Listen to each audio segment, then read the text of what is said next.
Señor, asentamos en ti toda nuestra esperanza, toda nuestra expectativa. La firmamos en ti y en ti, Espíritu Santo. Tú nos has reunido acá, tú has permitido que lleguemos y sabemos que en tus propósitos nuestra vida tiene algo contigo, Señor. Que podamos mirar y que no sea un espejismo, una sensación en el corazón, sino que sea algo tangible, una brújula, un GPS que dirige nuestra vida, y que podamos entender tus tiempos, tus maneras de hacer las cosas, que podamos acercarnos a tus caminos y a tus pensamientos. Señor, bendito sea tu nombre en esta mañana. Bendito sea tu nombre. Te bendecimos, te exaltamos a ti, amado. Tú eres fiel, eres bueno. Gracias, Señor. Gracias, Señor. Gracias, Señor. Oh Dios, bendito eres tú, Señor. Amén. Amén. Amén.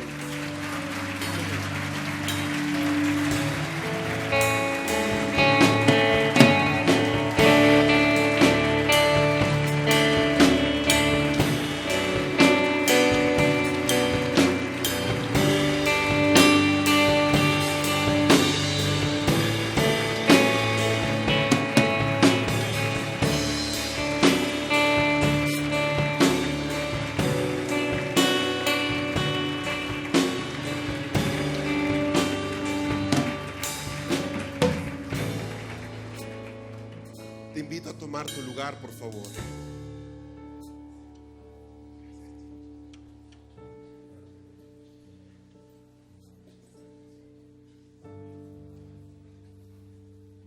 El día de ayer compartimos en la tarde algo que es vital para todo lo que estamos haciendo, para todo lo que se está construyendo.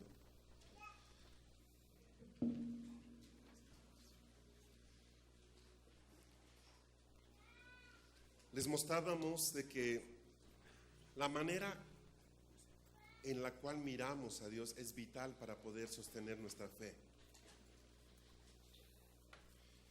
El día de ayer pusimos una base sobre la que pudiéramos pararnos.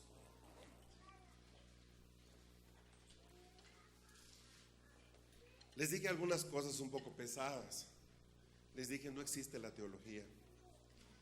Es una ilusión pensar que nosotros podemos llegar a simplemente estudiar a Dios.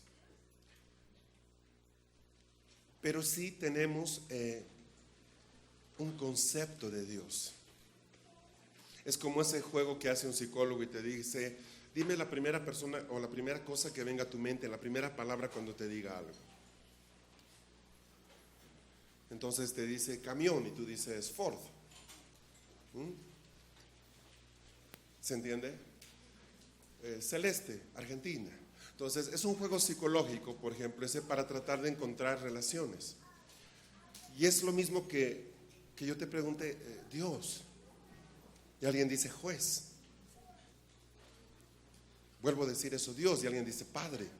Están expresando la manera en que ellos conciben a Dios en su mente. Mente y corazón están muy unidos. De tal manera que esto que hablamos ayer es vital. Cuando yo me acerco hoy día a un joven promedio de una iglesia promedio y le digo, ¿quién es Dios? Empiezan diciéndote cosas que te digo, a veces absurdas. Es mi Salvador personal. Tú sabes que ese concepto aparece a finales de 1800. Jesús nunca fue un Salvador personal. Él vino a salvar familias, no personas. Por eso es que tenemos hoy día familias donde hay un creyente y todos son inconversos. Porque tenemos el concepto del Salvador personal. ¿Qué debo hacer para ser salvo? Pregunta el carcelero. La respuesta del cielo: cree en el Señor Jesucristo y tú, casa. Él no es un Salvador personal, es un Salvador familiar. Pero hemos aceptado una teología extraña que entró a finales de 1870, que se decía muy cómodo: Él es mi Salvador personal. Yo entiendo lo que se quiso decir, pero ese pequeño desliz provocó una teología falsa. Entonces hoy día tienes que la mayoría de las familias cristianas tienen algunos creyentes y otros no creyentes. Y estamos orando porque nuestro Salvador personal sea su Salvador personal, cuando en ninguna parte de la Biblia vemos que Dios se mueva de esa manera. Él jalaba familias, hablaba a familias. Obviamente lo hacía siempre pensando y empezando con una persona, pero el corazón del Padre siempre fue familias. Amén. Entonces, cuando tú dejas de ver, por ejemplo, yo entendí que era mi Salvador personal. Entonces, mi lucha es de que sea el Salvador personal de mi papá. Pero cuando entendí que mi Salvador, o que Jesús no es mi Salvador personal, es mi Salvador familiar, yo ya no veo a mi Padre fuera de la salvación, la veo dentro. O sea, no hay manera en que Él siga siendo inconverso por mucho tiempo. ¿Por qué? Porque la salvación llegó a esta casa. No llegó a esta vida, llegó a esta casa. Así que, ¿sabes qué, diablo? Tienes poco tiempo para hacer malijas y irte, porque la salvación llegó a esta casa. No llegó a mi vida, llegó a esta casa.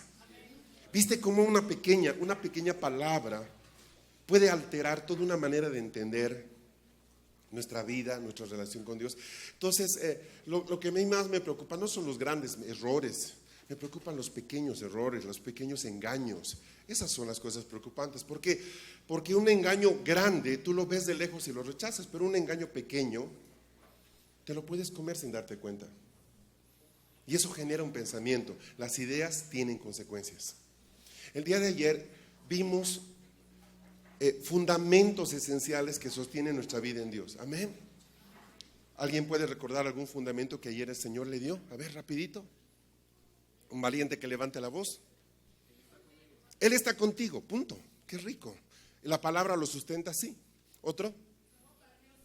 Señora, somos valiosos para Él. ¿Cuánto vales tú? Lo vales todo. Lo vales todo para Él. ¿Sabes qué, diablo? Lo valgo todo para mi Padre. Uy, qué impresionante. Pero ¿se acuerdan ustedes de ese mensaje evangélico de hace algunos años? Somos miserables, gusanos de Jacob, somos de lo peor, somos el estiércol de la creación, el abono de la tierra. O sea, ay de mí, miserable pecador. Pero qué impresionante. O sea, Dios me dice: tú lo vales todo para mí. No hay en esta creación nada que pueda comprarte. Tuve que mandar a mi hijo, con lo más precioso que tengo, mi hijo. Eso es lo que tú vales mi hijo.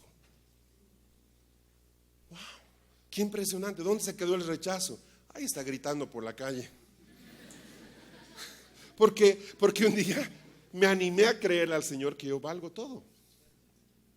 ¿Qué otra cosa entendimos ayer? Perdóneme. No importa qué pase, Él está en el trono.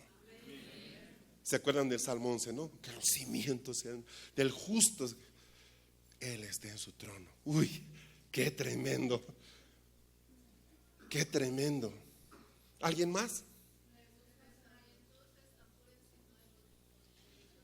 Sus pensamientos no son nuestros pensamientos. Él está en otra dimensión. Entonces, ¿tú quieres entenderlo? A ver, la única manera de entender a Dios es a través del Espíritu Santo. No hay forma en que tú o yo podamos entenderlo con nuestro esfuerzo. 50 años estudiando la Biblia, no lo vamos a entender. Es el Espíritu Santo el que hace que los pensamientos de Dios, ¿por qué? Pablo dice, ¿no? Porque lo profundo de Dios, el Espíritu lo escudriña. Entonces, imagínate.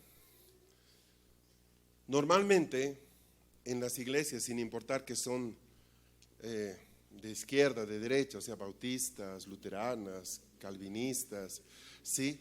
De aquí o de allá, todos están de acuerdo con el Padre, todos están de acuerdo con el Hijo. Con quien tienen problemas es con el Espíritu Santo. Que el Espíritu habla, que el Espíritu no habla, que sigue haciendo milagros, no, ya no hace milagros, que los dones. Y el gran problema es de que el único que nos trae la mente de Dios es el Espíritu Santo.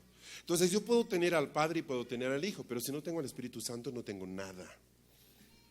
Tengo un Dios inentendible, inexplicable, incomunicable. Pequeño detalle. Ah, no.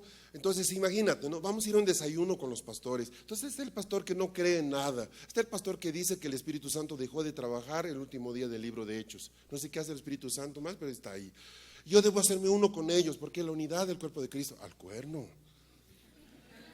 Yo no voy a reunirme con gente que niega lo que Dios vino a traerme. O sea, quiero que entiendan, no es un tema de doctrina, es un tema de vida o muerte. Si no podemos entender a Dios, estamos fritos. ¿Qué hacemos? Pues caemos en este error. Y dijo el hombre, hagamos a Dios a nuestras imágenes y semejanza. Entonces, creamos un Dios a nuestra imagen. Ay, no, mira, hay unos pastores, no creen en nada, pero quieren hablarte. No tengo nada que hablar con ellos. Si no le escuchan al Espíritu Santo, ¿me van a escuchar a mí? Si no pudieron leer la Biblia con los ojos abiertos y entender lo que Jesús dijo cuando venga el Espíritu Santo, Él les guiará todas las cosas, les enseñará nuevas cosas, les recordará lo que les hablé. ¿Qué puedo yo en media hora lograr?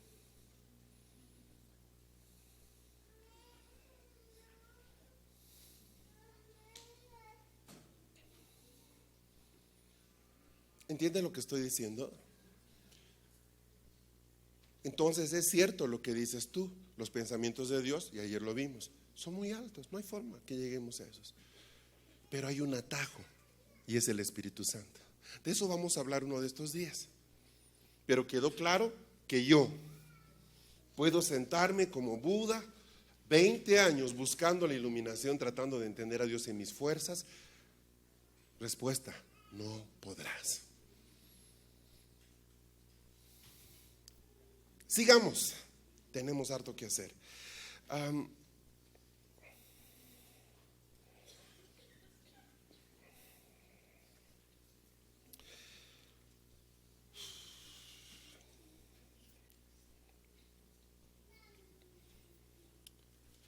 Junto con tener una base sobre la cual podamos edificar, está la importancia de tener la verdad como sustento. Por ejemplo, hace algunos años, una persona se convenció a sí misma de que habían algunos pueblos que eran superiores étnicamente a otros, que tenían derecho de tomar lo que ellos quisieran porque eran superiores. Ese pensamiento que entró en un hombre llamado Adolfo, se lo creyó luego todo un país. Y ese país provocó una de las mayores guerras de la historia del siglo XX. Una idea. Somos un pueblo superior, una idea. Entonces, no se trata de tener buenas ideas, se trata de que estemos establecidos sobre la verdad. Les voy a mostrar algo que les va a abrir la cabeza para entender lo que estoy diciendo. Váyanse, por favor, al libro de Génesis 3. Uno de mis pasajes favoritos y que ustedes lo conocen a pie puntillas. Pero estoy seguro que no vieron un pequeño detalle que les voy a mostrar ahora.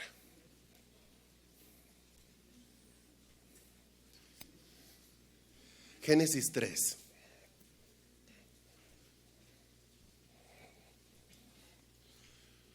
Verso 1. Y la serpiente era más astuta que cualquiera de los animales del campo que el Señor Dios había hecho. Y dijo a la mujer, con que Dios os ha dicho, no comeréis de ningún árbol del huerto. Y la mujer respondió a la serpiente, del fruto de los árboles del huerto podemos comer, pero del fruto del árbol que está en medio del huerto ha dicho Dios, no comeréis de él, ni lo tocaréis para que no muráis. Y la serpiente dijo a la mujer, ciertamente no morirás, pues Dios sabe que el día que de él comáis serán abiertos vuestros ojos y seréis como Dios conociendo el bien y el mal. A ver, amados, ¿cuál fue el pecado de Adán? ¿Perdone? Querer ser como Dios. A ver, ¿quién tiene otra idea?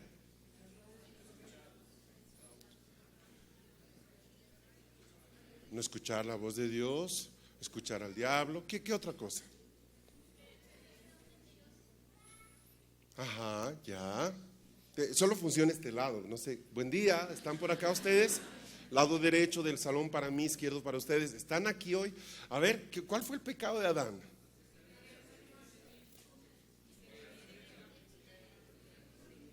Ya. Ahora, hacerle caso al diablo. Miren, a Eva. A Eva, hacerle caso a Eva. Miren, en realidad, ¿han visto esos cuadros que pintan reflejando ese momento trágico de la historia humana, verdad? Siempre a Eva con la fruta y yo qué sé, siempre parece una manzana. No sé qué tienen con la firma Apple, pero bueno, esa es otra historia. Pero hay un elemento que ahí me doy cuenta que no lo han visto por lo que están diciendo, y de hecho está bastante escondido. El pecado de Adán, escucha, no fue dudar de Dios, ni siquiera fue dudar de las palabras de Dios. ¿Sabe cuál fue su pecado? Dudar de quién era Él. ¿Por qué? Porque la serpiente le dice, si comes esto, serás como Dios. No sabes lo que eres. Si comes esto, serás como Dios.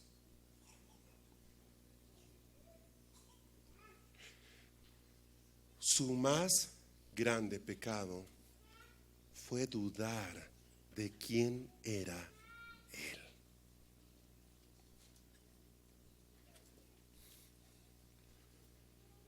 Por eso es que el diablo lo que le está ofreciendo es identidad. ¿Por qué le ofrece algo a alguien que la tendría?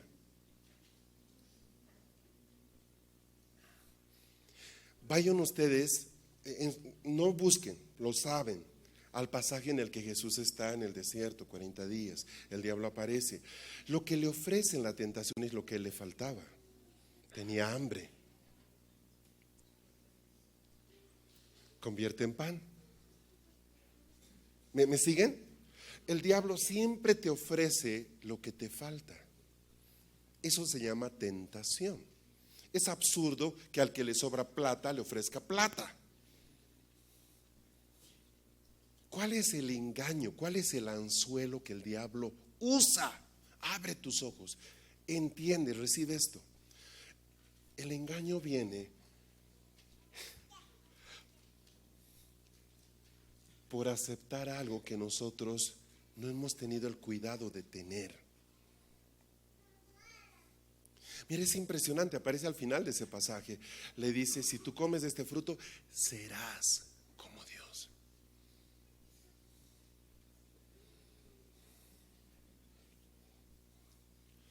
Entonces, cuando hoy día hablas con los chicos o los jóvenes, o le preguntas su ministerio, la gran mayoría pues no lo sabe. Pero eso no sería lo preocupante. Muchos de ellos ni siquiera saben qué son. No existe el título cristiano.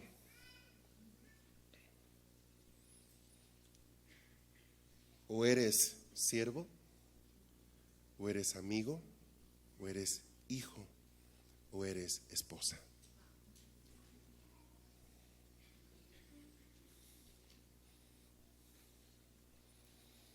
Mira, le ha funcionado tan bien esto al diablo, pero le ha funcionado tan bien que hoy día, escúchame, el diablo le está diciendo a los jóvenes que no son hombres, que son mujeres. El diablo les está diciendo a los que no tienen identidad que no son mujeres, que en realidad son hombres. O sea, hemos llegado al punto de la degeneración absoluta. Ya no dudamos de mi futuro, ya no dudo de quién fue mi padre, ya no dudo de... Ahora dudo hasta de qué sexo tengo. Esa es la generación que estamos viviendo, por favor. ¿Qué sexo tienes? Bueno, no sé. Entonces, aún ya hay formularios de migración en algunos países donde te pone hombre, mujer, otros. O sea, ¿qué estupidez más grande? Pero mira qué interesante. Entonces tienes niños de 8 años que dice que son nenas, así que les han vestido con faldita y les están llamando, cambiando de nombre, y ya se está dando muchos casos. Qué impresionante que tenga que ser el diablo que te diga quién eres, porque tú sencillamente no lo has descubierto. Qué cosa más impresionante. Ese varón que piensa que es mujer o esa mujer que piensa que es varón, noticia de último momento. Lo que lo está corrompiendo no es un espíritu de homosexualismo, es la ausencia de identidad. Eso genera duda y nadie puede. ¿Se acuerdan de que ayer hablábamos de esto? No podemos edificar si nuestro piso se mueve, si esta tarima tiene huecos, si no es firme, yo voy a caminar inseguro.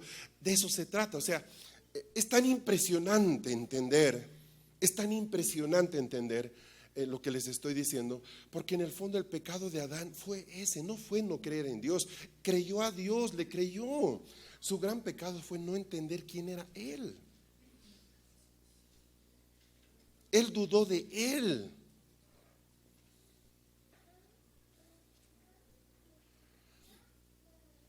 Mira,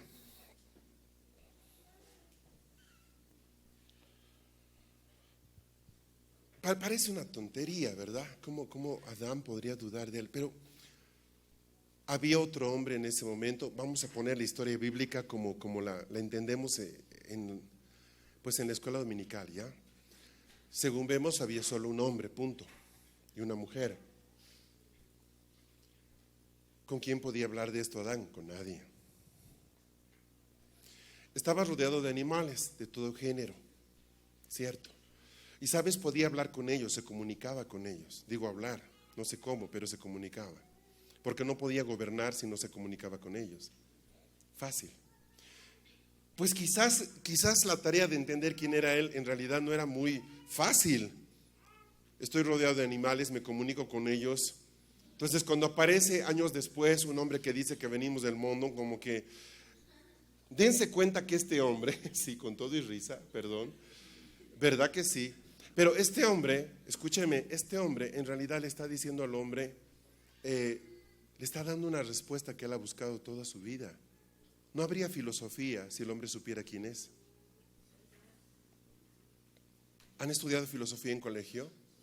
Las dudas de la filosofía o que pretende responder la filosofía son quién es el hombre, qué es el mundo, ¿se acuerdan? ¿Qué es el tiempo? O sea, es simple.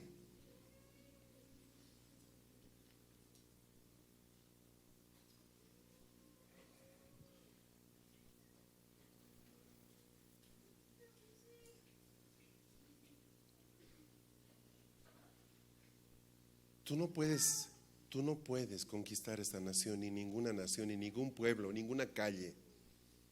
No puedes tomar ni siquiera el patio de ese brujo si no sabes quién eres.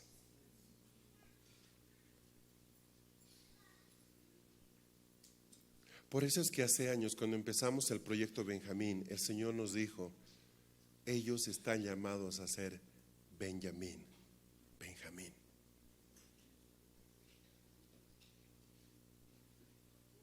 A los ojos de nosotros, del equipo que organizó esto, todos ustedes tienen un solo nombre, Benjamín. ¿Qué trae el nombre Benjamín? Trae identidad.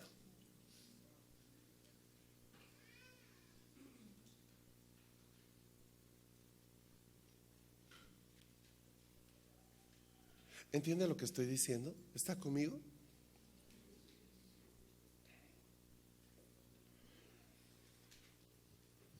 Si ustedes se ponen a pensar y revisar en Génesis 1, un poco antes del pasaje que hemos leído, Dios dijo, hagamos al hombre a nuestra imagen, conforme a nuestra semejanza. O sea, Él no fue hecho a la semejanza de los animales, fue hecho a la semejanza de Dios. ¿Sí?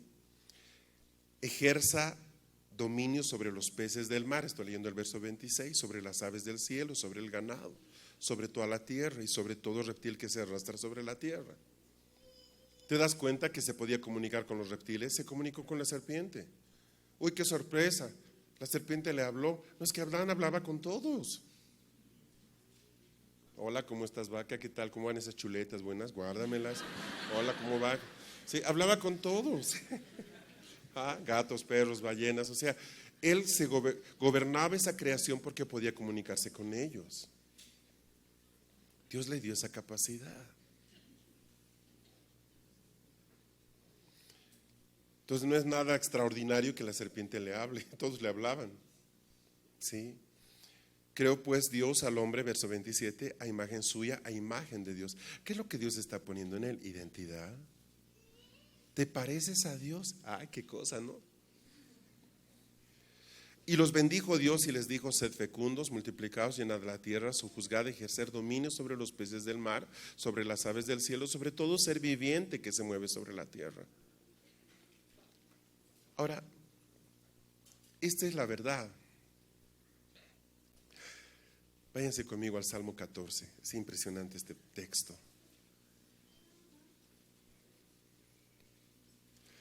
¿Qué es lo que la serpiente hace? Mientras buscan Salmo 14, pueden escucharme, ¿verdad? Pueden buscar una página mientras oyen, ¿verdad? Hay gente que no puede.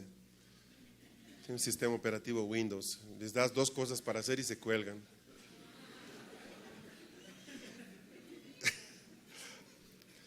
Es interesante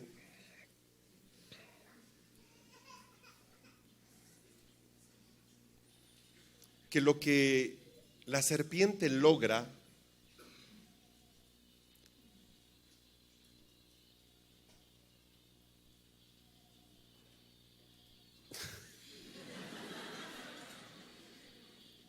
añadan en el anuncio pagar juguetes también, por favor. Sí, gracias.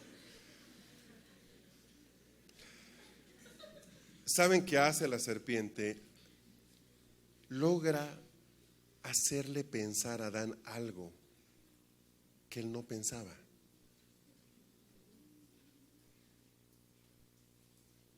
Mira qué interesante. No necesita haber contacto físico. Le hace pensar algo. Planta un pensamiento en él. ¿Por qué Dios habrá evitado que comas de este fruto?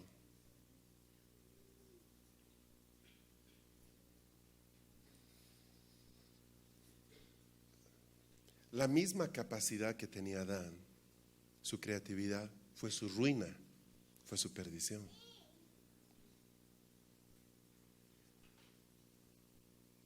Le puso un pensamiento. Salmo 14, verso 2. El Señor ha mirado desde los cielos sobre los hijos de los hombres para ver si hay alguno que entienda. Escucha esto. Alguno que busque a Dios. Verso 3, todos se han desviado y aún se han corrompido, no hay quien haga el bien, no hay ni siquiera uno. Verso 4, no tienen conocimiento todos los que hacen iniquidad, que devoran a mi pueblo como si comieran pan y no invocan al Señor. La gente no entiende. Este pecado de ignorancia está presente aún en la iglesia. La gente sabe más canciones que la Biblia. No, es impresionante. Te estoy diciendo algo que es verdad. Sabe más canciones que la Biblia. Ahora enfrenta al diablo con canciones.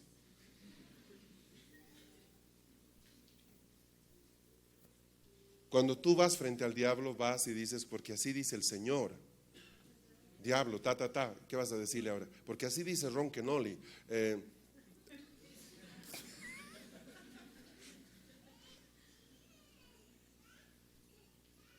Todos amamos cantar y amamos la adoración, pero nada reemplaza. Ahora, cuando Jesús viene, es interesante, dice: ¿conocerás la verdad? La persona que no conoce la verdad, literalmente es esclava. ¿Está conmigo? La persona, te voy a decir esto, la persona que no entiende quién es Él, es esclava de sí misma.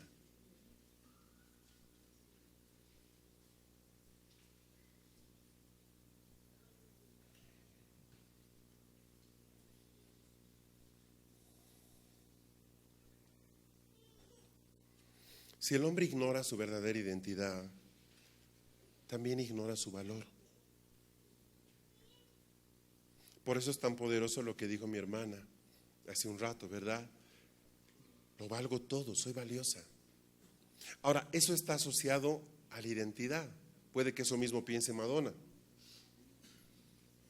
¿Qué hace la diferencia entre esta mi hermana del Chocó que dijo lo valgo todo y Madonna que dice lo valgo todo? La verdad sobre la cual están establecidas esas declaraciones.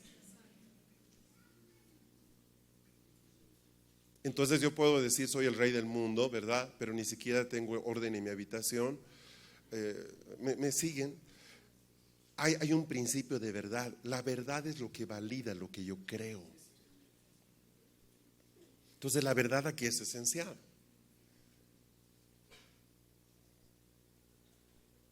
Ay, pues a ver, póngase a pensar, ¿qué es lo que normalmente piensa la iglesia que los jóvenes necesitan? Entretención. No, si tenemos que poner esto, toque algo movidito, si no los jóvenes se van, metámosles reggaetón porque así se queda. Es cierto. Lo que les estoy diciendo es cierto. Entonces, la imagen, o sea, el cristianismo que ha construido Estados Unidos, Hollywood, ¿verdad? Todo ese evangelio de entretenimiento lo queremos tener en la congregación. Yo te digo, no es motivo de esta escuela, ¿sí? Y no queremos que pierda sueño, pero el 90% de lo que es hoy día el culto evangélico, en realidad es una copia de una celebración pagana. El 90%.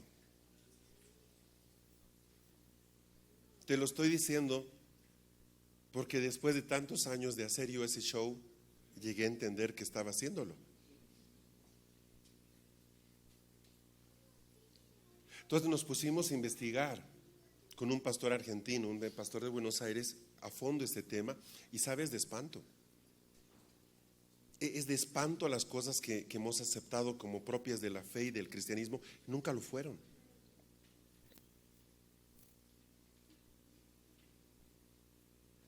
Entonces, no voy a tocar eso, va a quitar el sueño, es una dosis muy elevada, listo.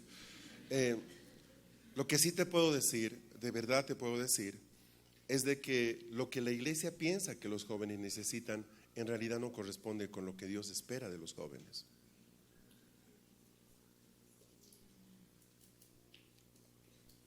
La iglesia debe darles identidad.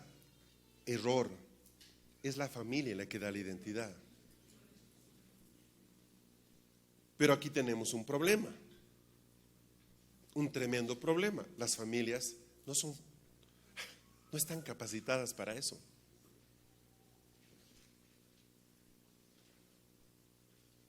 A ver, una muleta que hemos metido a la iglesia. No se asuste. Pastor de jóvenes. Eso no existe.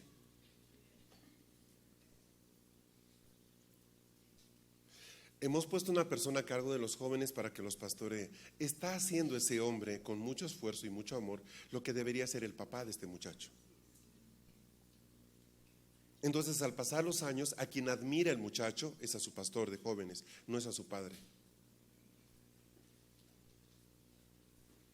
Es absurdo que tengamos pastores de jóvenes, pero tenemos que tenerlos por una razón, porque no tenemos padres que puedan discipular a sus hijos.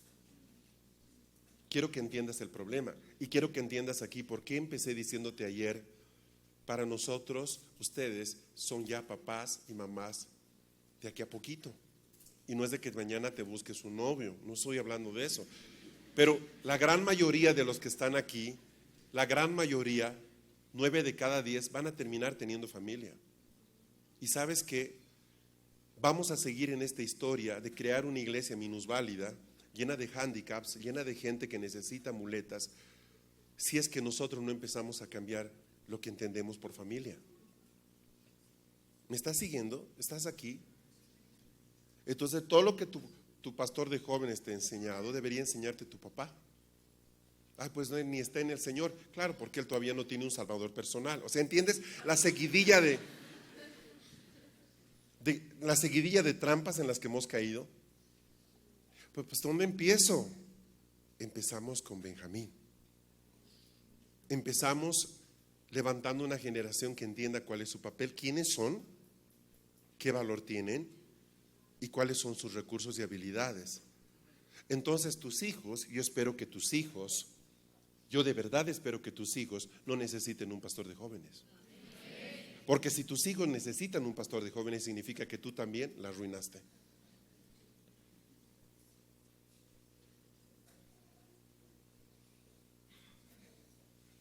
Con lo que tú sabes, con lo que tú tienes, que tus hijos tengan que buscar afuera agua y comida, qué fatal. Ay, pastor, le estoy trayendo a mi hijo, a ver qué hace usted con él. O sea, ¿te va a dar Dios un hijo para que no sepas qué hacer con él? ¿Quién te dio el hijo? Dios. ¿Y no vino con manual? Todo viene con manual. Compras un accesorio tan tonto como este y viene con un manual. ¿Ah? ¿Entiende lo que le estoy diciendo, verdad? Esto es así, se mueve, no se mueve así, hay que primero soltar el manual. ¿Viene un hijo y no hay manual? Sí hay manual.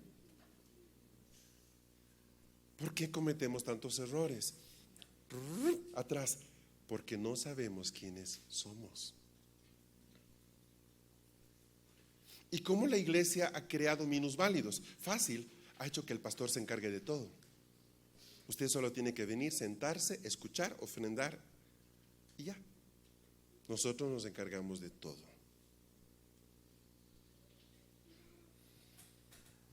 ¿Así vamos a tomar el mundo? No.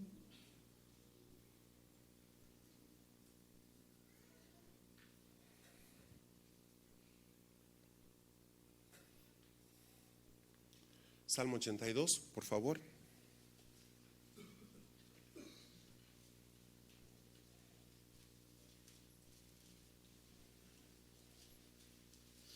Este pasaje es impresionante. Es uno de aquellos que deberías guardarlo. Y cuando estás por hacer alguna bobada, a veces pasa los martes, ¿no? Normalmente los martes, depende, en el hemisferio norte los martes, en el hemisferio sur los jueves. Pero cuando estés por hacer una bobada, yo pido a Dios que te acuerdes de este versículo. El Salmo 82, qué tremendo. Salmo de Asaf, un salmista. Dice en el versículo 5, no saben ni entienden, caminan en tinieblas, son sacudidos todos los cimientos de la tierra. Yo dije, vosotros sois dioses y todos sois hijos del Altísimo.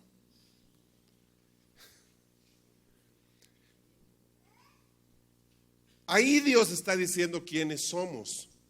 Vosotros sois dioses y todos sois hijos del Altísimo. Pero la gente prefiere caminar en el verso 5. No saben ni entienden, caminan en tinieblas. No significa tinieblas aquí pecado, significa ignorancia.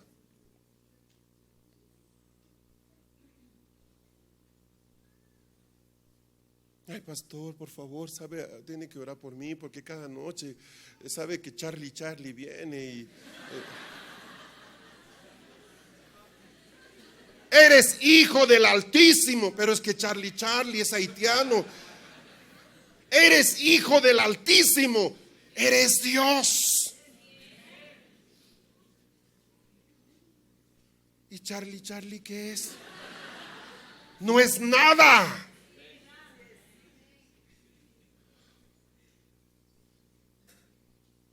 Es la pelusa que te quitas de la ropa. Dice en el verso 5, no saben ni entienden, caminan en tinieblas. ¿Qué pasa ahí? Son sacudidos todos los cimientos de la tierra. Qué fuerte esa palabra. ¿Por qué? Porque lo que edificado, lo que sostiene la creación es la verdad de Dios. Ok, la verdad de Dios, Dios es uno, etc. No, está bien, todo eso está bueno.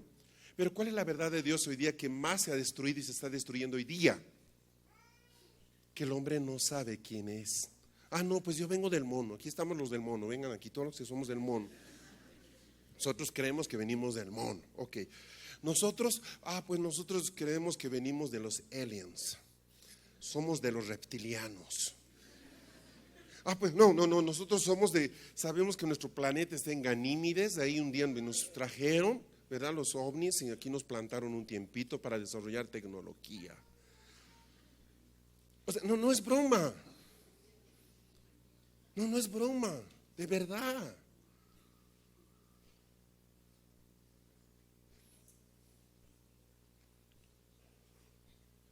¿Cómo se entiende que en La Habana ahí estén estadistas, políticos, colombianos, el brazo político de las FARC negociando, y una santera cubana esté sobre el mapa de Colombia echándole cosas? ¿Cómo se entiende?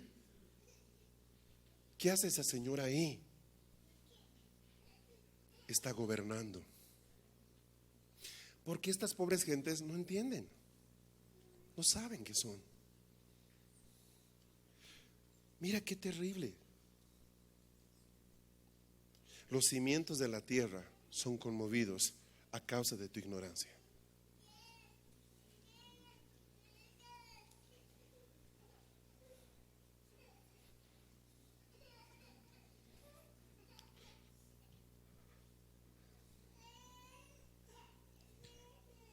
Este es un salmo tremendo. Yo te lo dedico para que lo veas en casa con calma. Por favor, San Juan capítulo 1.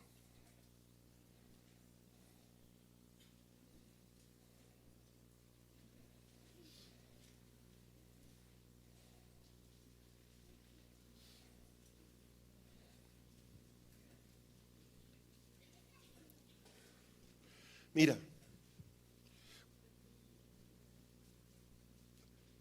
en Génesis 3,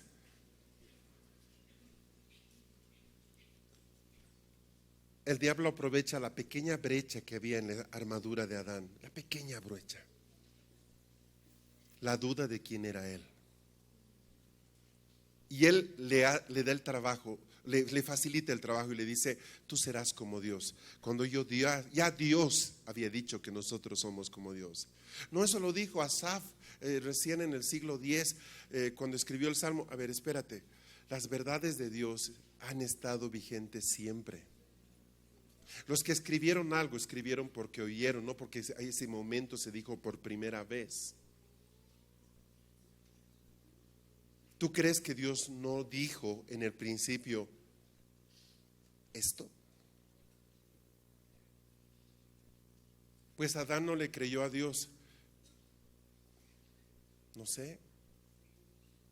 Pero lo que sí es un hecho es que él por lo menos no creyó quién era él. Entonces Jesús aparece en escena muchos años después. Dice en el verso 11: a lo suyo vino y los suyos no le recibieron, pero a todos los que le recibieron les dio el derecho de llegar a ser hijos de Dios, es decir, a los que creen en su nombre. ¿Qué fue lo primero que trajo Jesús? ¿Salvación? No. Identidad.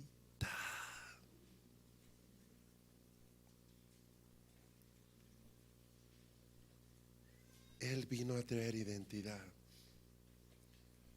Ustedes son hijos. ¡Bum! ¡Wow! En un momento en el que para los romanos ellos eran esclavos sin derecho a nada.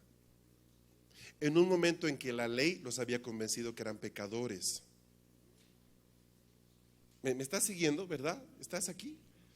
Es impresionante. Jesús viene y les dice: ustedes que creen en mí son hijos. Guarda ese detalle, porque cuando hablemos del hijo, de qué es ser hijo, esta palabra va a ser vital. Aquí está el rasgo fundamental del hijo: creer. El que no le cree a Dios no llega ni a hijo. Por eso es que la obediencia es el vínculo entre hijo y padre.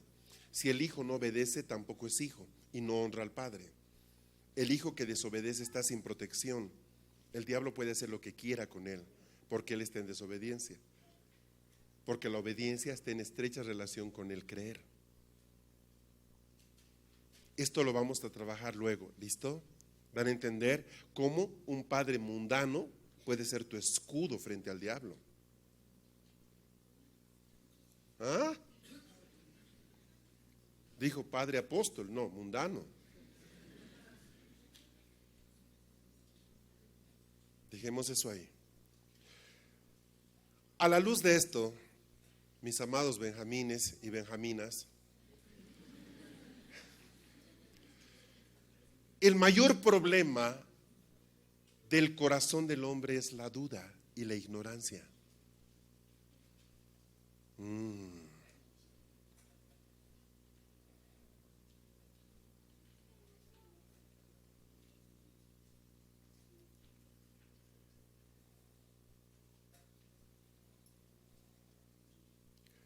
La ignorancia en sí misma es una cautividad.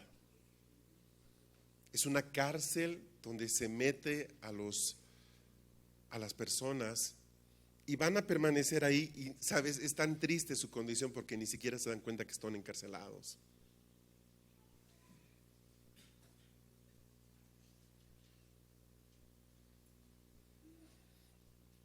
Al pecado de Adán se le ha dado un nombre. ¿Saben cuál es? Pecado original. Es interesante porque es muy adecuado ese término. Ese pecado de dudar de sí mismo ha originado otra cantidad de pecados. Por eso es muy interesante el término, pecado original. Originó varios pecados. Estos pecados que salen del pecado original son visibles. En realidad el pecado original es muy invisible, casi no se ve, pero los que sí se manifiestan son consecuencia de eso. Es simple, tú estás por hacer algo indebido y tú logras entender quién eres. ¿Cómo yo voy a hacer esto? ¿Cómo yo puedo hacer esto? ¿Cómo yo puedo hacerlo? Yo soy Benjamín, soy un lobo arrebatador. ¿Qué me hago yo a punto de hacer esto? ¿No? Y salgo de ese entorno. O sea, lo que trae protección no tiene que ver con cubrirse con la sangre de Cristo cada día 3 veces, especialmente a las 12 del día, a las 6 de la tarde. La protección tiene que ver con el hecho de entender quién soy yo. ¿Quién soy yo? Entonces, cuando tú ves a un Esther que se acerca a ver al rey, cuando tú ves a un profeta que va al rey y le dice, tú has pecado, ahí está Natán. Cuando tú ves a una persona que se levanta por una tarea, todos ellos tienen algo en común, sabían quiénes eran. Vive Jehová que por su palabra, porque aquí estoy de pie por él y vengo a decirte, oh rey. ¿De dónde sacaron ese valor? Vemos a los amigos de Daniel, ¿verdad? ¿Sabes qué, rey? Pues lo que serás muy rey, serás todo lo que quieras, ¿verdad? Pero no vamos a inclinarnos frente a tu imagen. No lo vamos a hacer, porque ellos sabían quiénes eran. Cuando llega Daniel con este grupo de exiliados, ¿recuerdan ustedes? Tienen que comerse esta dieta, están todos flacuchos y que, ¿sabe qué? No la vamos a comer, punto. Quieren matarnos, mátenos. Pero no vamos a contaminarnos con esa basura. Son los manjares exquisitos del rey, son las chuletitas de puerquito que no. ¿Cómo esa persona, cómo esos muchachos pudieron rechazar tanta presión? No era tentación solamente, era presión. ¿Qué los sostuvo?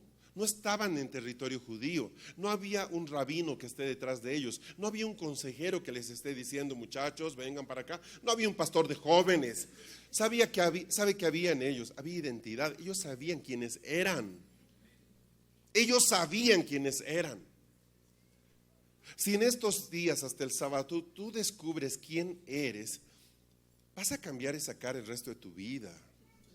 Y vas a poder salir con una mentalidad de vencedor. Es que es cierto lo que te estoy diciendo. Si no, vas a mandarme un correo de aquí a 2 semanas. ¿Sabe qué, pastor? He ido a mi pastor y le he compartido todo y me ha rechazado. Y ahora ya no sé qué hacer. Soy musgo de mar, ya no sirvo para nada. O sea, un ratito, párala, no funciona así. Es que yo pensé, no se trata de eso. La verdad, ¿recuerdas la verdad? Ya vamos a entender lo que son las palabras directivas de Dios. El punto en cuestión es este. De lo que estoy hablando es en esencia de recuperar la identidad que hemos perdido.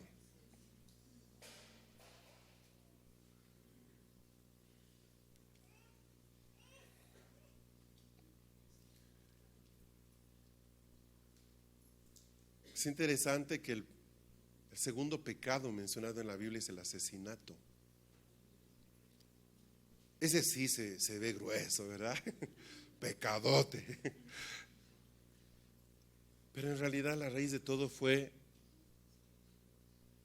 no saber quiénes somos. Te das cuenta de que Caín tuvo celos de su hermano. Qué impresionante. ¿Y cómo puedes tener celos de tu hermano? Pues es sencillo. Solo puedes tener celos cuando tú no entiendes quién eres.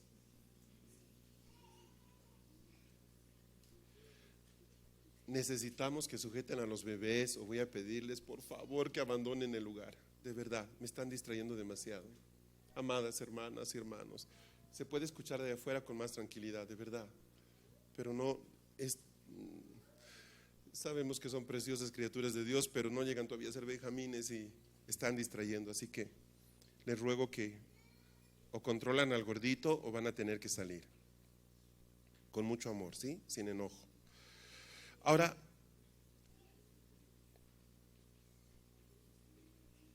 las mentiras, es interesante.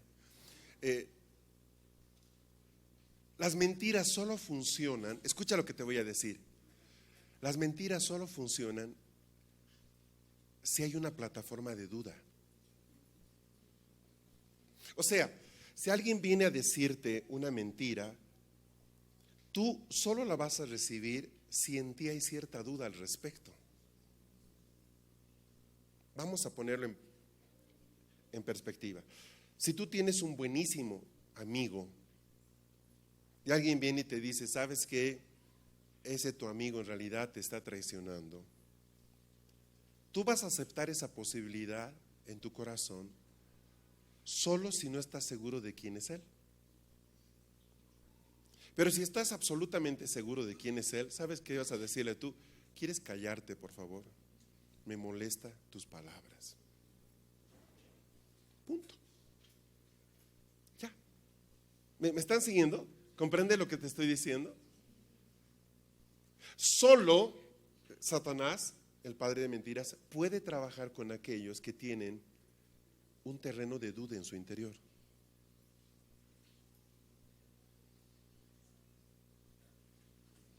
Entonces es muy difícil que nosotros tratemos de evitar de que él habla. Él va a hablar siempre y no va a hablar la verdad. Pero sí puedo sacar de mi interior todo aquello que le da la capacidad a mi alma de creer lo que el padre de mentiras me puede decir. ¿Estamos? ¿Me siguen? Díganme algo. Mueva la cabeza. Amén. Listo.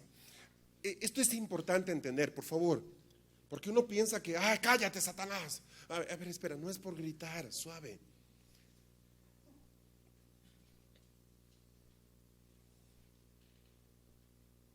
Si eres hijo de Dios, mira lo que le dice. Si eres hijo de Dios, di a estas piedras que se vuelvan en pan. Mira, a Jesús, el creador del universo, el diablo le dice, si eres. ¿Qué está cuestionando de Jesús? Su identidad.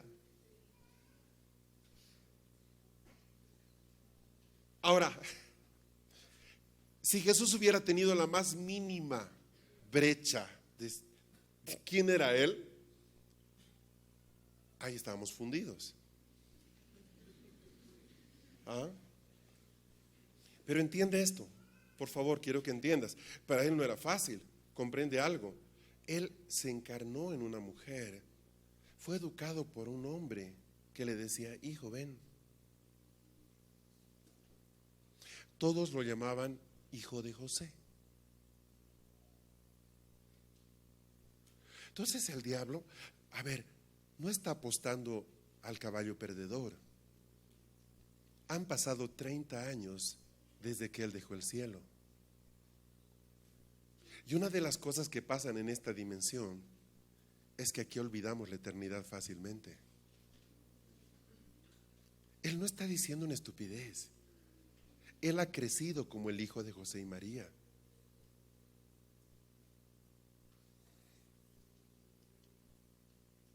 Si él se atrevió a tentar a Jesús, ¿crees que contigo se va a quedar en la puerta? Pero saca de tu cabeza que la tentación es esa muchacha con minifalda, que la tentación es ese muchacho con, ¿me explico? Con Pierre Cardin. O sea, quiero que entiendas esto. La identidad es el escudo protector que ha venido del Espíritu para guardarnos de todo mal. Esa mujer que va a caer en adulterio, te puedo asegurar algo, nunca supo el valor de lo que era estar casada con ese hombre.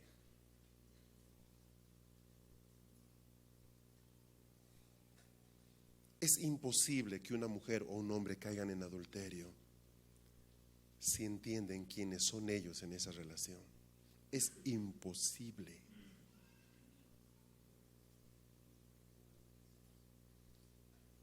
Detrás de ese adulterio van a darse cuenta ustedes de que hay una historia, una persona no valorada, una persona que nunca se contentó con lo que vio, frustrada. Porque es absurdo que alguien feliz con lo que tiene se arriesgue a probar algo que no es seguro. Si eres hijo de Dios, di que estas piedras se conviertan en pan. Ahí está, pum. ¿Ahora me crees? No, él no va a creer. En realidad no le interesa al diablo que conviertas esto en pan o no en pan. O sea, de lo que se trata es de que él logre meterte un pensamiento, de que logre utilizar esa duda. Ahora, vamos a ir un poco más lejos. ¿Te has puesto a pensar que durante todo el ministerio de Jesús la gente misma no sabía quién era él? ¿Te has puesto a pensar que el elogio que Dios le hace a Pedro, bienaventurado eres tú, hijo de Jonás, ¿recuerdan? Porque esto no te lo reveló sangre y carne. ¿Se acuerdan ustedes? ¿A consecuencia de qué pregunta es? ¿Quién soy yo? Ay, pues Jesús no lo sabía, con razón pregunta. No es eso. Era impresionante. Él estaba esperando todo el tiempo que la gente descubra quién era él, no por sus palabras, que pueda entender quién era Jesús. Entonces tú tienes, y ahí está lo que la religión hace, amados. Tú tienes a una mujer que no es judía, nunca ha agarrado el libro de la ley, nunca ha estado en una sinagoga, nunca ha celebrado la Pascua o el Purim, nunca. Pero un día ve a Jesús y va corriendo frente a él y le dice: por favor, salva a mi hija que se está muriendo. La respuesta de Jesús es: mira, yo no puedo dar el pan de los hijos a los perros.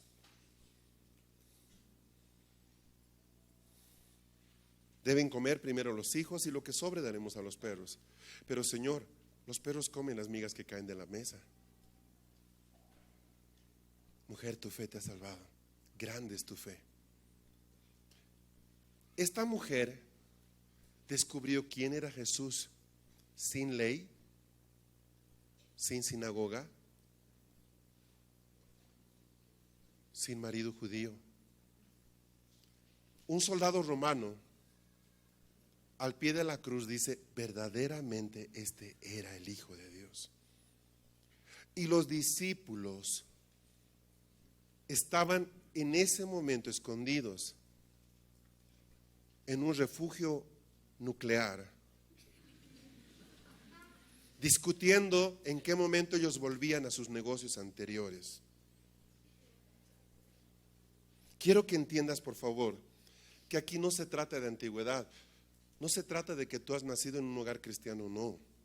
No se trata de que estás en una iglesia muy linda, muy fea, donde es una iglesia profética o no es profética.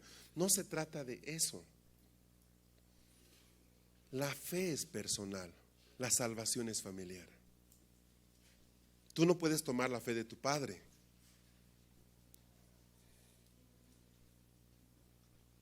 Como tampoco puedes atribuirle tus desatinos a la incredulidad de tu casa. O sea, toda la lucha Es impresionante, desde que Jesús llega a esta creación, es ¿quién es Él? ¿Quién es Él? ¿Quién es Él? ¿Quién es Él? Se está taladrando este tema, ¿quién es? ¿Quién es Él? Ahí está Herodes, ¿quién eres? Ahí está Anás y Caifás, ¿quién eres? Dinos quién eres. Jesús callado. ¿Quién eres? Dice que eres el Hijo de Dios, dime algo. Qué impresionante. Él está muriendo en la cruz y le clavan encima de la cruz Jesús, Hijo de Dios, Rey de los judíos. Le ponen un título, le ponen una identidad. Ahí está el Rey de los judíos muriendo. ¿Era rey? No, no era rey. De hecho, cuando lo quieren hacer rey, él se hace a un lado, después de alimentar a la multitud. ¿Quién es Jesús? Qué tremendo, ¿verdad? ¿Te das cuenta? Él esconde su identidad. Él sabía quién era, siempre lo supo. La única manera de que tú conozcas a Jesús es conociendo su identidad. Ahora, el diablo echa mano de ese recurso. No es que Jesús dudara, pero era el tema central. ¿Quién es Él? Los leprosos, ¿quién te curó? No sé. Pero ¿quién es ese hombre? ¿Quién es Él? Impresionante. Esto está tocando un tema medular en nuestra vida, mis hermanos. Desde que tú naces, o quizás un poco antes inclusive, desde que eres concebida o concebido en el vientre de tu mamá, lo que va a estar en juego es tu identidad. Desde que tú eres pequeño te dices, te pareces a tu papá, te pareces a tu mamá. O sea, sabes que no se parece a ninguno, es único, es un ser único. Todos los parecidos son temporales, va a cambiar mucho su fisonomía. De un padre bajito puede salir un hijo grandote. O sea, no tiene relación. Es lógico que va a haber algo de parecido, en fin, pero no ese es el punto. ¿Me estás siguiendo? Oh, mira, te pareces a tu hermano menor. A tu edad, tu hermanito ya hacía esto. O sea, todo el tiempo somos manipulados con el tema de quién soy yo. Tienes que ser como tu papá, debes ser como tu mamá. Mira, a tu edad tu papá ya hacía esto. O sea, y obviamente en el proceso vas a darte cuenta de que el hermano menor que se peine el cabello como se peina el hermano mayor, ¿verdad? La hermana menor aprende a pintarse las uñas viendo a la hermana, a su hermana mayor. Todo este proceso que se llama asimilación cultural, todo un proceso de transmisión de diseño, puede ser bueno si permite que cada persona descubra su propia identidad. Y puede ser malo cuando lo que se hace es imponer una identidad que en el fondo no es propia. ¿Está conmigo? ¿Me siguen? Cuando yo tengo una persona con la que no sabe quién es, ¿qué puedo hacer yo? O sea, ¿qué le pido? ¿A dónde voy? ¿Dónde camino con esta persona? No puedo hacer nada.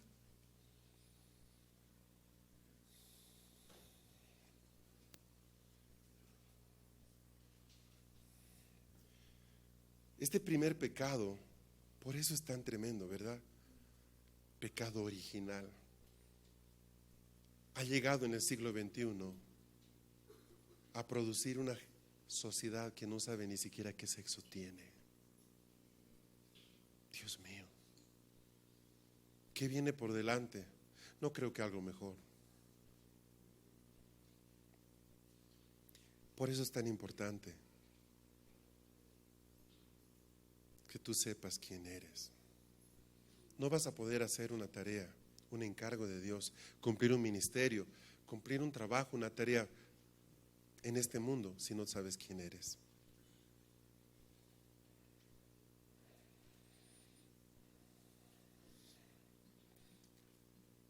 Repito, las mentiras solo funcionan si hay una plataforma de duda en la gente.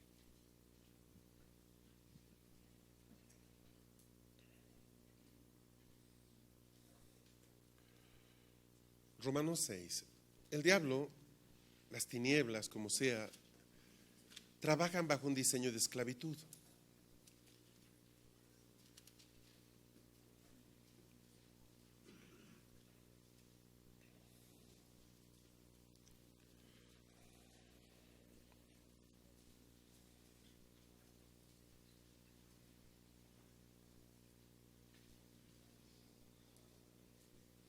Dice en el versículo Romanos 6:16, este es un texto muy profundo, muy interesante. Dice, no sabéis, Romanos 6:16, ¿lo tienen? Están con su Biblia, ¿verdad? No sabéis que cuando os presentáis a alguno como esclavos para obedecerle, sois esclavos de aquel a quien obedecéis, ya sea del pecado para muerte o de la obediencia para justicia. El concepto de esclavitud está asociado a la obediencia. O sea, tú eres esclavo de aquello que obedeces. En pocas palabras, ¿sí? Sáquense ese concepto de esclavo con grillete y cadenas y que está todo amarrado. No. Un esclavo básicamente es esa persona que está haciendo algo simplemente por obediencia. En un sentido nosotros empezamos siendo esclavos de Dios y es verdad. Nos sujetamos a Él al obedecerle. Entonces cuando, que te digo, tu novia que no es creyente te dice, ay, no vayas a la reunión por hoy día, ¿qué te hace un domingo o un sábado o un viernes? Dale un hito, no pasa nada, estamos juntos, listo, lo hagamos. Te has hecho esclavo, pero no de ella únicamente, te has hecho esclavo de un sistema en el cual tú estás delegando o estás postergando lo que es primero un lugar secundario. Ahora, ¿qué provoca la esclavitud en la mente del hombre? Esto es interesante.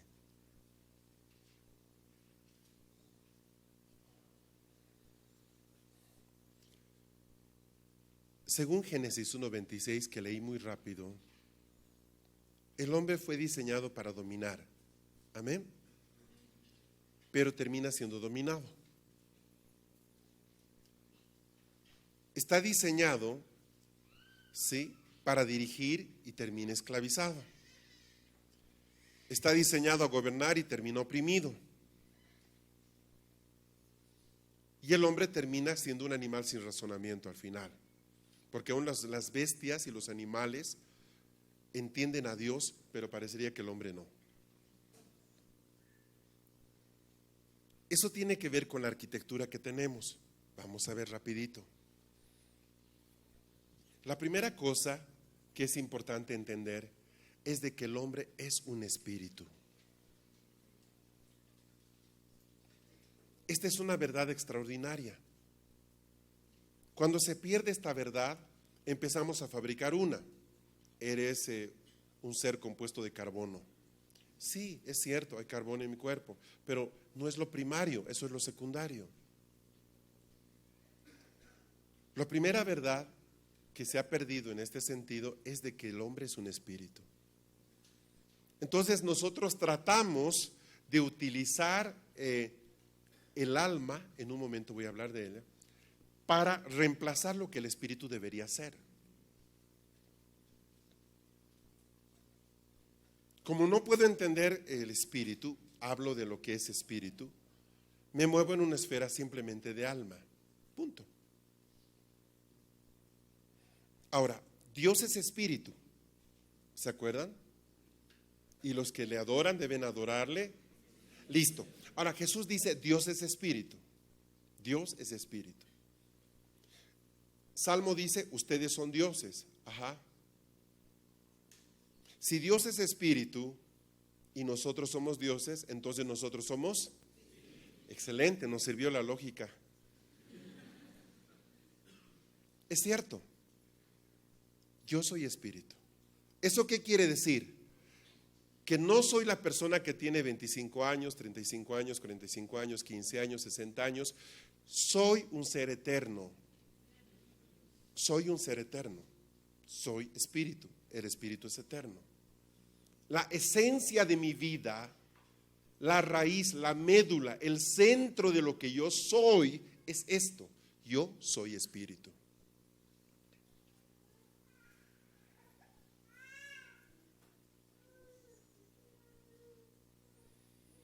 Ahora, a consecuencia del pecado, la dimensión de Dios espiritual se separó de la dimensión terrenal. Pecado es separación. ¿Estamos? Cuando tú le mientes a alguien, no quieres verle la cara. Separación. El pecado siempre provoca separación. El pecado de Adán provocó separación. Como Dios espíritu y lo espiritual quedó arriba y nosotros aquí abajo, lo único que nos une con eso es nuestra alma. Nuestra alma se encarga de unir las dos dimensiones. Es tremendamente desgastante, porque el alma puede y no puede entender al espíritu. Puede y no puede.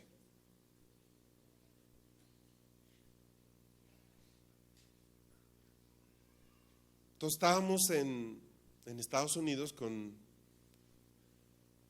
mi mamá y con la esposa de mi esposa, con la mamá de mi esposa, con mi suegra. Y fuimos a ver Parque Jurásico, o ¿cómo es? Jurassic World. Entonces, estaba una de mis hijas que se mueve muy bien con el inglés, con una a un lado y la otra al otro lado. La película en el inglés. Entonces miran la escena, ¿verdad?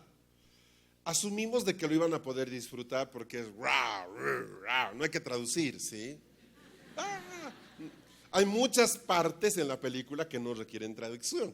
Qué bueno es eso. No es un drama donde todo es bla, bla, bla, bla, bla, bla, bla. Entonces ahí estamos sonados, ¿verdad? Pero hay mucho listo, genial, excelente. Entonces la película va. Y nos gustan esas películas bobas, sí, excelente. Entonces fuimos, buenísima la película, me gustó mucho.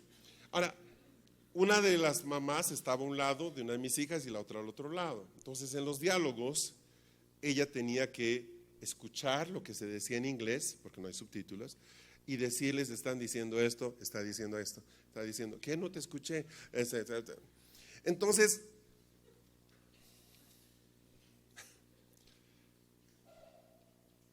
quedó genial, era un cine con pantalla IMAX, así que se veía todo acá, era 3D, la sangre salpicó a todos, genial. Súper.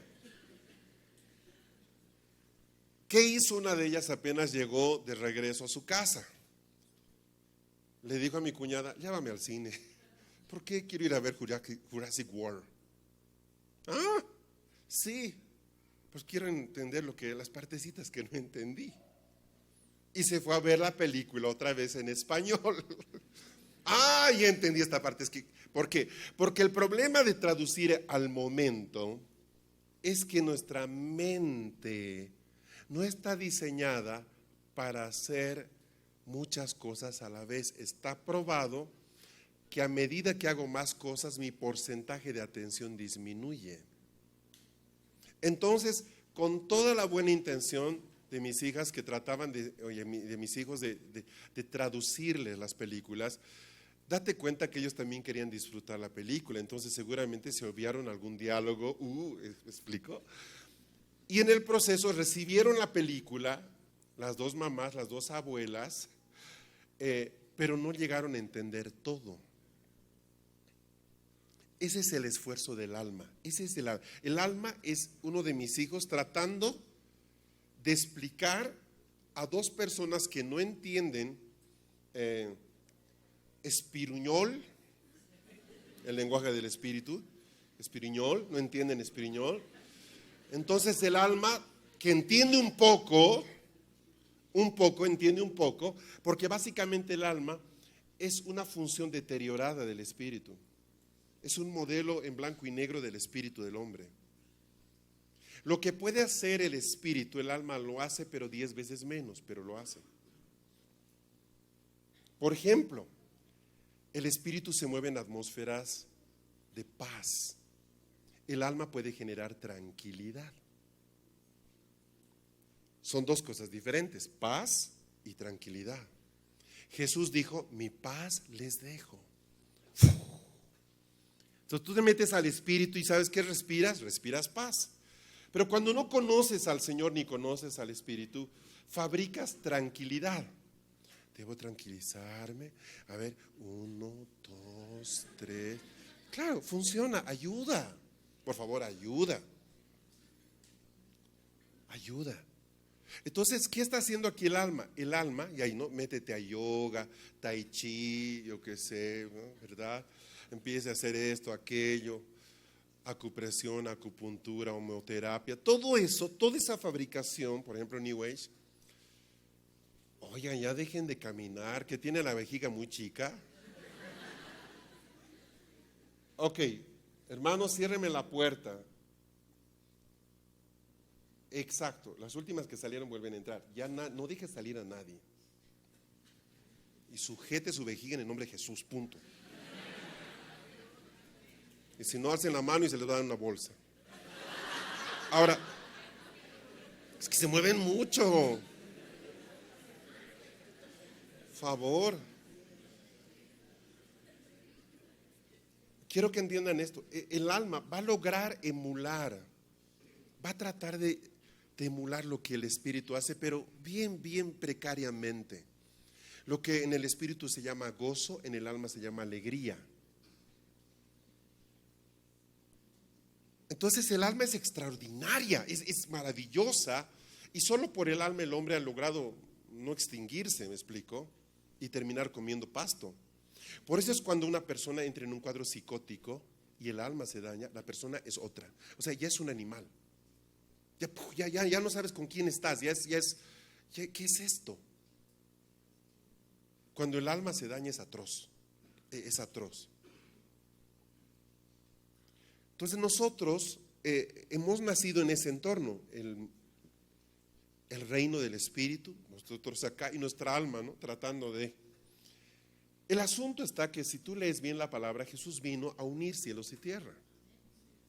Y eso Él logró hacerlo antes de morir. Eso no se logró en la cruz, se logró antes. Por eso Jesús termina en Juan 17 diciendo, la obra que me enviaste a hacer, ya la hice. ¿Cuál era la obra? Unir cielos y tierra en Él. De tal manera, escúchame, que ya no sea tu alma la que tiene que pelear, bregar para tratar de emular al Espíritu, sino que el Espíritu de Cristo hace esa amalgama. Es el Espíritu de Cristo el que llena el vacío y mi alma ya no es necesaria para mi supervivencia, para mi vida, para mi planificación, para mi existencia, para mi sentido de persona. Ya no es lo que era, porque ahora tengo la persona de Cristo creciendo en mí. Entonces, cuando la palabra dice, ya no vivo yo, mas Cristo vive en mí, está hablando de eso. Está diciéndote, ahora lo vas a entender, mi alma ya no tiene mucho papel en mí, es Cristo el que está en mí formándose. Ya mi alma está en desuso. El alma era ese teléfono de discado con, ¿se acuerdan de los antiguos que había? ¿Ok? ¿Para qué sirve eso si tienes un celular hoy día? Cada vez son menos las casas que tienen línea fija. Cada vez. Eso está destinado a desaparecer, como los cassettes, como los VHS, están destinados a desaparecer porque aparece algo mejor. ¿Qué es lo mejor para nosotros? Es Cristo.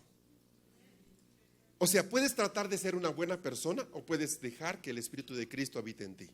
¿Qué prefieres? La religión va a tratar de que seas una buena persona. Pero la vida en el Espíritu, que trae gozo y paz, te va no a hacer otra persona, va a hacer que la persona de Cristo absorba todo lo malo que eres tú. Entonces ya no necesito rehabilitación, necesito básicamente una sola cosa, morirme a mí mismo para que Cristo habite en mí. No es difícil, ¿verdad? Lo que les estoy diciendo, ¿lo pueden manejar? ¿Lo agarran? Entendiendo lo que les estoy diciendo, todo esto, esta larga explicación que les estoy dando, es básicamente para poder llegar a un punto, y es entender el papel de la duda en el creyente.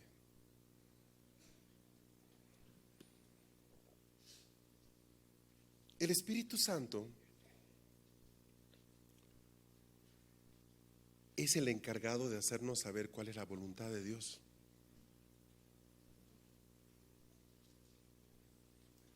Ese es su papel. Él nos dice izquierda, derecha, arriba, abajo. Su papel es hacernos conocer la voluntad de Dios. ¿Por qué me cuesta tanto escucharlo?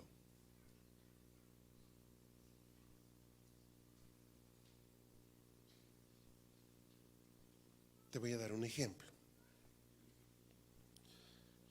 Viene una persona y me dice: ay, amigo, mira, estoy en este problema, me ha pasado esto. Y no sé si estar aquí o estar allá. ¿Qué me dices tú? Entonces le dices: bueno, vamos a orar un ratito, ¿y qué tal si lo ven? Preguntémosle al Señor, oramos un rato y le digo: mira, yo creo que lo que tú tienes que hacer es esto. Listo.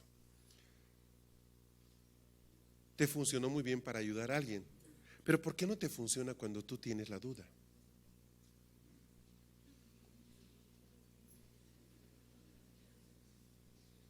Qué fácil es aconsejar. ¿Sabes por qué? Porque tu alma no está en medio. Entonces tu alma se calla y tú lo que estás recibiendo es el Espíritu Santo. Pero ¿qué pasa cuando, por ejemplo, estás hablando de algo personal? Tienes que decidir entre A o B tú. Y le dices: Señor, dime qué hago. Y hay un silencio terrible. Señor, llamas al cielo y la línea a la que está llamado no está fuera de servicio. ¡Ah! Señor, por favor, levántale a los profetas a orar. ¿Dónde está? Presbiterio, compañía, equipo apostólico, lo que sea, necesito ayuda. Y nada. En casa del profeta, horóscopo.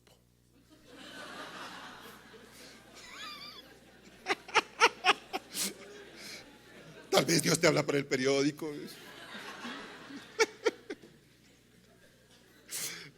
Casa del herrero, cuchilla de palo. Casa del profeta, horóscopo. Okay. ¿Por qué no nos es tan fácil reconocer la voz de Dios a nosotros? Porque nuestro corazón está comprometido. Porque nos gustan ambas cosas. Entonces, a la hora de escuchar al Espíritu Santo, tu alma está diciendo: yo tengo un amigo que me ama. Derecha, izquierda. Entonces, tu alma no se calla. Cierra los ojos para escuchar una palabra. Y, ¿entiendes? Estás condicionado.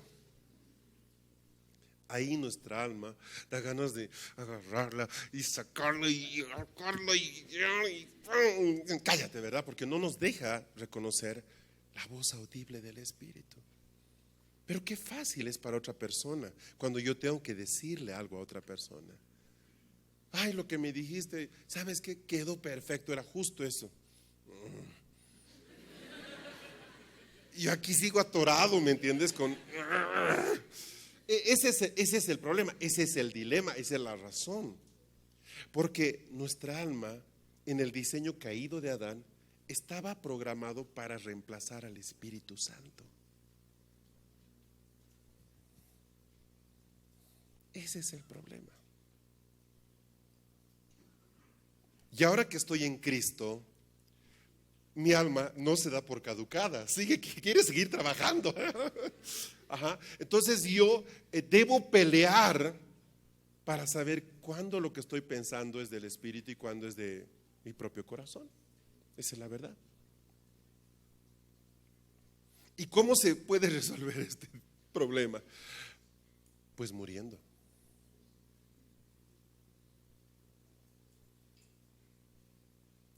Al lugar donde debemos llevar nuestra alma es básicamente a la muerte.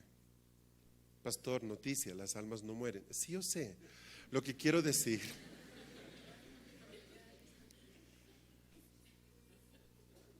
no, si dice el alma que pecare ciertamente morirá. A ver, lo que estoy diciendo es que el alma llega a un punto tal donde se vacíe de su función y se una plenamente al Espíritu. Y yo no tenga ningún problema en distinguir si es alma o es mi espíritu, porque lo que siento es lo que es. ¿Me explico? Es lo que es.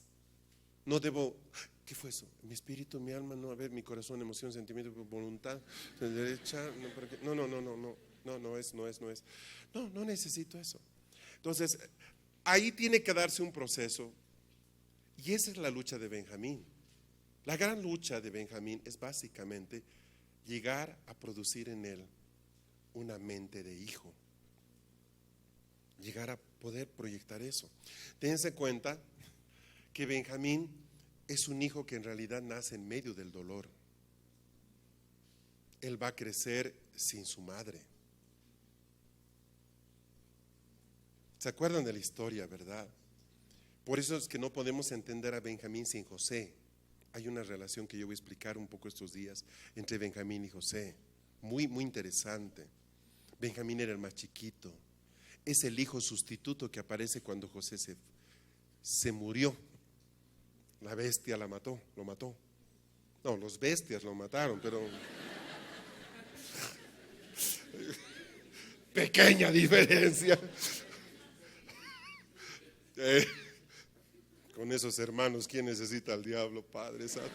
Y tú te quejas de tus hermanos cuando te tiraron en un pozo y te vendieron a los madianitas.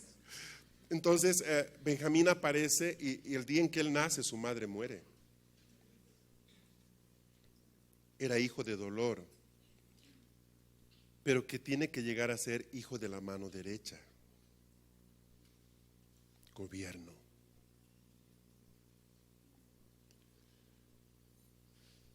Yo sé que si les preguntara su vida, vamos a necesitar muchas cajas de Kleenex, porque detrás de cada uno de ustedes hay dolor, hay cosas que quisiéramos nunca haber vivido. Esa es la historia de Benjamín. Es el sustituto, el que aparece y la madre muere, quizás porque ya no debería tener más hijos, pero aparece uno más, pues para que se alegre el papá, ¿verdad? Ya que perdió a su retoñito. Y aparece Benjamín, y cuando lo miraba José o Jacob, trataba de encontrar a José en él. La vida de Benjamín es complicada, es bien complicada. Hay mucho dolor de por medio. Ahora, ustedes pueden ser Benonis toda su vida. Benoni fue el nombre que le dio su madre a Benjamín. Hijo de mi dolor. Y puede que escuches a hermanos que están en el Señor 20 años, pero todavía son hijos de dolor. O puedes llegar a ser hijo de la mano derecha. En ambos sentidos tú vas a tener una identidad. ¿Cuál es el papel que viene o cuál es el protagonismo de la duda? La duda se implanta en las funciones que el alma desarrolla. No hay duda en el espíritu. ¿Eso qué quiere decir? Que mientras más nuestra alma trabaja, más dudas yo voy a provocar. ¿Por qué? Porque básicamente mi alma no tiene la capacidad de entender todo lo que el espíritu es. Entonces lo que no entiende lo imita. A ver, voy a hablar, qué bueno es estar con gente que entiende de tecnología.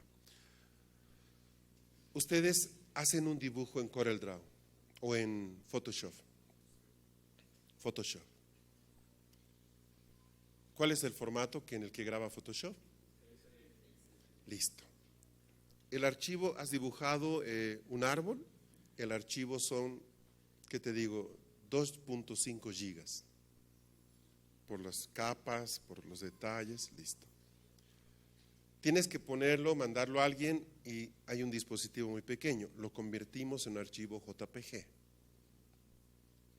Y el archivo de 2.5 se convierte en un archivo de 400K. A ver, eso casi parece magia. Casi parece magia. ¿Cómo es posible ese proceso de conversión? ¿Cómo es posible que se achique a tal punto simplemente cambiando el formato? ¿Cómo se produce eso? Fácil. Alguien desarrolló un programa que quita todas las partes de una imagen que no requieren cambio. Estás viendo una película, agarras un DVD. Una película tiene una calidad extraordinaria en DVD, buenísimo. Ni qué decirte 4K o lo que acaba de salir 8K, listo. Calidad impresionante. Esto requiere dispositivos de almacenamiento cada vez más grandes, ¿correcto? Listo. Entonces, pásame la película, la quiero llevar a, bueno, vamos a convertirla en un MP4. Volvemos al proceso de conversión. Una película de 4 gigabytes se convierte en una película de 800K, no llega ni un giga. ¿Cómo se dio esto? Si yo estoy filmando este lugar, ¿verdad? Y tengo en foco a Marcos, y él está ahí moviéndose, está hablando, está viendo su Biblia. Hay en este cuadro que estoy tomando, en realidad son muchos frames, muchos cuadros por segundo, ¿verdad? En cada cuadro que tomo hay una cantidad de entorno que no se mueve. Entonces el programa lo que hace es eliminar todas las partes que no se muevan, que son sólidas en ese pedacito, y solamente mantiene la secuencia de él moviéndose. Eso produce que un archivo que tomaba un cuadro, imagínense, todo este cuadro inmenso, y producía un archivo muy grande, al convertirlo en un formato pequeño, lo que se hace es básicamente borrar todos los códigos duplicados. Cada figura, cada color, cada píxel va terminando siendo una línea de código. Entonces imagina, tienes código 0, código 0, código 0, código 0, 10 veces. Entonces alguien hizo esto. Voy a borrar código 0 10 veces, voy a poner código 0 por 10 en una sola línea. Me borré 9 líneas de código y dejé solo una, código 0, pero dije cuántas veces se repite, por 10. Listo. Eso hace que el archivo se comprima. Saca la compresión. Todo esto lo sabían, seguramente lo han visto en colegio. ¿No lo han visto en colegio? Tienen que inscribirse en Joseph House. Joseph House ofrece una preferencia. Eso deberíamos aprender en el colegio. Bueno, es otra historia. Pero ¿a dónde voy a hacer eso? Pero es inevitable hacer algo de publicidad. ¿Van a tener hijos? Joseph House es una buena opción. Es impresionante, eso se llama optimización. Ahora, ese es el papel del alma. Como el alma no tiene la capacidad de contener todas las gigas, lo que hace básicamente es comprimir. Comprime. Entonces tú, al pasar los años, eres una persona que cree en Dios, que conoce muchas cosas de Dios, pero que ha perdido la capacidad de ver la expansión. O sea, ha reducido notablemente su manera de comprender todo lo que es la dimensión del espíritu. Un ejemplo sencillo de eso. Nos gusta separar las cosas que son del espíritu de las que no son del espíritu. Por ejemplo, estamos adorando al Señor, que es espiritual. En un momento vamos a ir a comer. Comer es tan espiritual como adorar. Ay, no, pero no se puede comer y cantar. No. Ahí tienes un problema. Para esta persona, para este amado ciudadano, adorar es cantar, cosa que no es verdad. La adoración en esencia es una posición. Es un lugar en el que una persona se coloca. Proskineo. Adorar.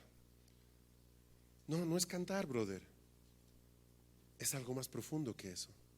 Entonces, al pasar esta evolución de pensar de que adorar es cantar, a darme cuenta que al comer estoy adorando, al vestirme estoy adorando, al hablar con mis amigos estoy adorando, yo empiezo a valorar lo que hago de otra forma.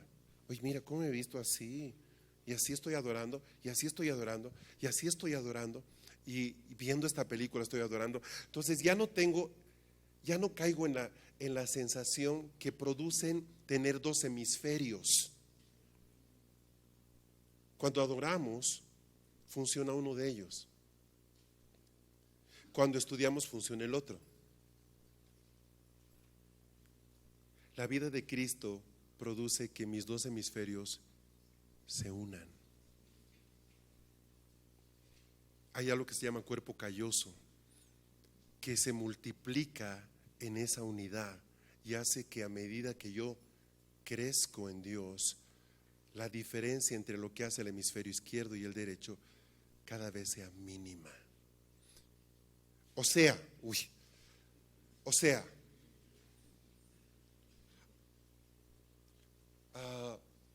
vamos a preguntarle qué hacer al Señor mañana. Y empieza a funcionar un hemisferio, que es el que se abre a lo eterno. Uno de ellos está diseñado para moverse en eso. Es el soñador, es el poeta, es el que se conecta con lo intangible. El otro es el pragmático. A ver, anotemos, ese es el otro hemisferio. Ya, dime, 3 puntos. Pero no son 3, espérate, manito. No, dime. Es que estoy viendo, son unos colores. ¿Qué color ni qué colores? Hay 7 colores básicos, se acabó. Dime, ¿qué estás viendo? Ese es el otro hemisferio. Ahí están conversando los dos, ¿verdad? Entonces yo pues yo quiero ver, veo un ángel. No es un ángel, ¿qué es eso? ¿Es un hobbit? ¿Qué es lo que estoy viendo?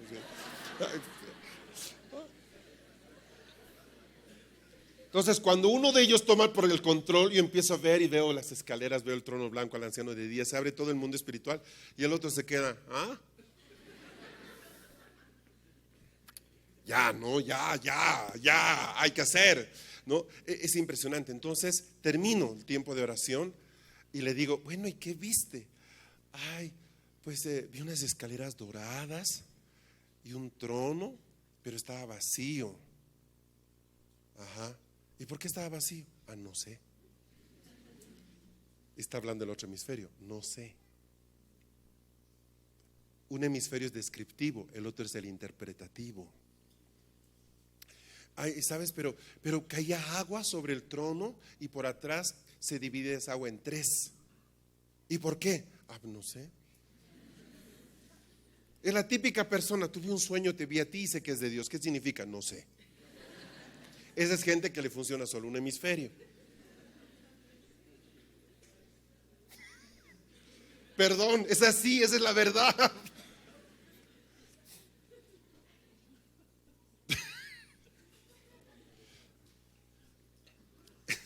Entonces, lo que debo hacer yo, imagínate qué tarea, ¿no? Voy terminando. No se trata de que uno de ellos deje de mirar y de escribir, porque necesito que describa.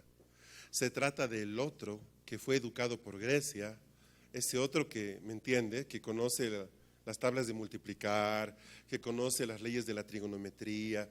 Ese otro cuate, él tiene que entender lo que está diciendo el otro, para que lo que yo veo, entiendo.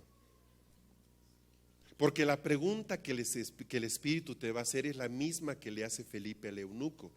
¿Entiendes lo que lees? Es lógico que él no entendía. A ver, leía, sí leía. No es que era analfabeto, leía. ¿Entendía lo que estaba leyendo? No. ¿Por qué? Porque uno de sus hemisferios nunca había sido discipulado. Entonces, ¿cuál es el papel, por ejemplo, de las escuelas? Esta es una escuela. ¿Sabes qué estamos haciendo en este momento? Estamos discipulando a uno de tus hemisferios para que entiendas las cosas que son del Espíritu.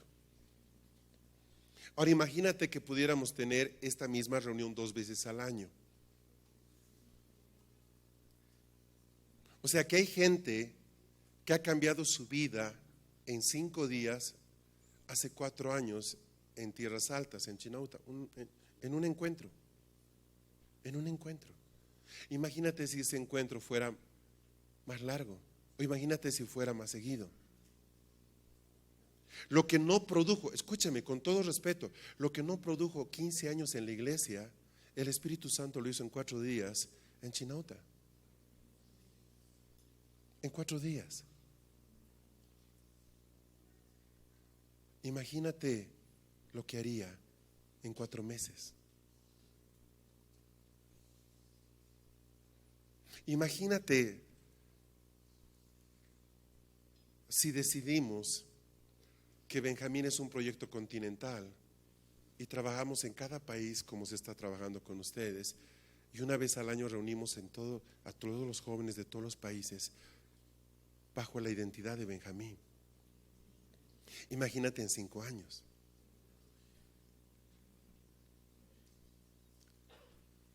Entonces yo ya no quiero más eventos.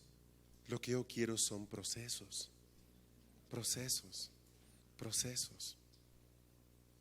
Donde la gente que viene a cada reunión no es nueva, es la misma, y estamos avanzando con ellos.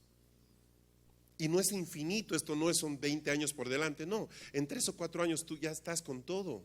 No hay más que decirte. Nos veremos porque nos gusta cantar juntos y nos gusta estar juntos, pero no porque necesitemos estar juntos para que Dios haga algo, porque ya tú sabes producir eso donde estás solo. Esa es la idea. Entonces, cuando el otro hemisferio que no entendí empieza a entender, es interesante. Tú sabes que morfológicamente el cerebro empieza a cambiar. Literalmente se va formando más unión entre los 2 hemisferios. De verdad. O sea, se engrosan una cantidad de partes del cerebro, el cuerpo calloso y todo eso. Se engrosan de tal manera que hay más comunicación entre los 2 hemisferios. Te digo qué está pasando. La persona de Cristo está creciendo.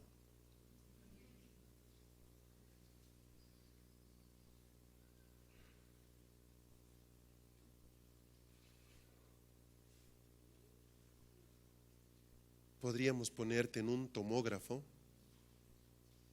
y podríamos ver cuánto de la persona de Cristo se ha desarrollado viendo una placa del cerebro tuyo.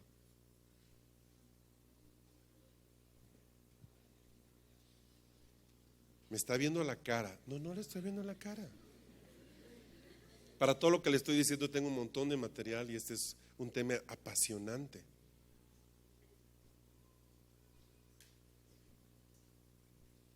Pero no, yo entendí que todos nacemos con el mismo número de neuronas y que todo esto no, eso es falso. Hay algo que se llama epigenética. Eso es lo que en realidad opera. El último gran descubrimiento que se ha dado es que podemos cambiar nuestros cromosomas aún después de haber nacido. Ahora, vamos cerrando esto, ¿sí?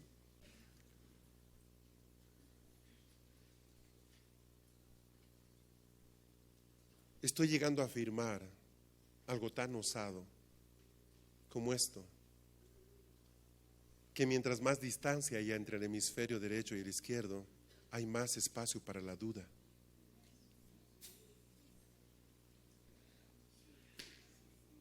Simple.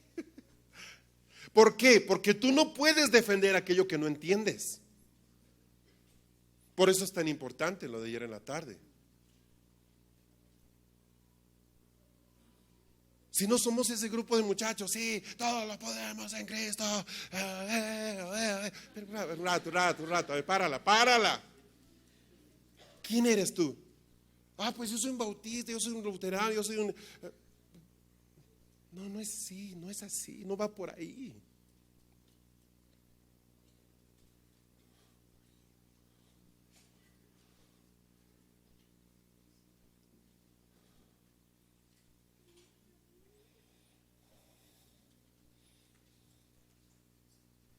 Yo quiero alentarte.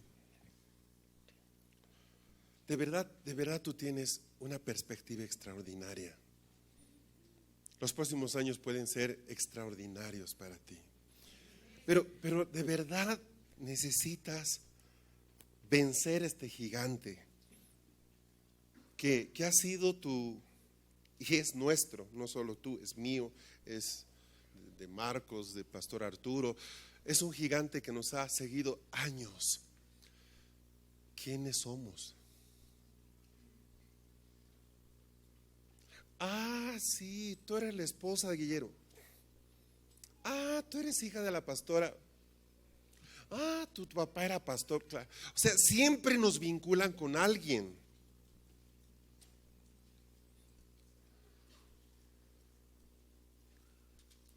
Y en ese proceso perdemos nuestra identidad de quiénes somos.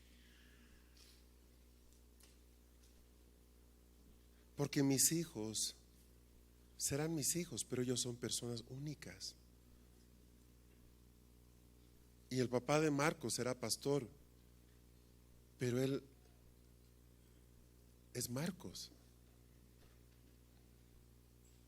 Y los hijos, y Samuel, sí es hijo de Marcos, pero ¿sabes qué? Ese rótulo temporal, hijo de Marcos, sí, y en un sentido nunca se rompe, ¿verdad? Benjamín, hijo de. En el fondo es un nombre transitorio hasta descubrir nuestra verdadera identidad.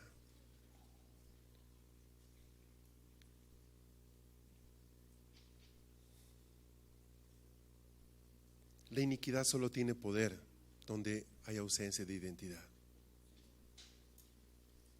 O sea, mi padre fue un alcohólico, mi padre fue un mujeriego, mi padre fue un estafador, mi padre fue un narcotraficante, mi padre fue un guerrillero.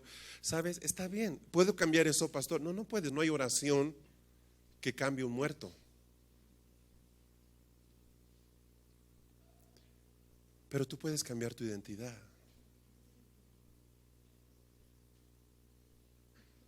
Puedes ser como Josías y decir: mi padre es David. Entonces, ese proceso es un proceso de liberación. Esto es venir a la libertad en Cristo. No es saltar como conejos, no es gritar media hora, no es ser creyente que hable 4 idiomas, 3 lenguas y 2 discernimientos en la hora de la siesta. O sea, ¿sabes qué? Todo eso son emulaciones de algo que es mucho más contundente. O sea, Jesús vino a traernos identidad. Y a los que creyeron en su nombre les dio potestad, derecho, autoridad de ser hechos hijos de Dios. Entonces, a lo que ayer decíamos y esta mañana las voces se levantaban: sí, lo vales todo, pero sabes que lo vales solo si llegas a ser hijo. Porque si no das este paso, igual, lo vales todo, pero terminaste en un basurero.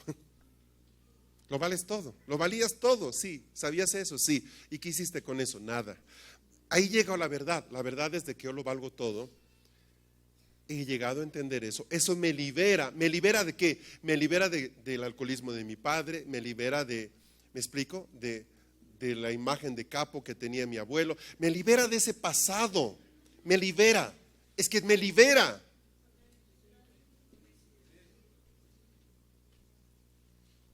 Tú no eres hijo de ese famoso narcotraficante, eres hijo de Dios. O sea, es más famoso que. Entonces, esa genética mezclada que traemos todos debe ser absorbida en Cristo. Y a medida que tú descubras tu identidad, las dudas van a ser menores. ¿Por qué causa 2 de cada 3 matrimonios se separan antes de cumplir 1 año? ¿Por qué causa? Porque es imposible que 2 personas sin identidad encuentren realizarse. Solo estás listo para casarte cuando tú entiendes quién eres. Si 2 personas sin identidad se casan, ¿sabes qué tienes tú? Tienes al cojo y al tuerto, o sea, ¿me entiendes?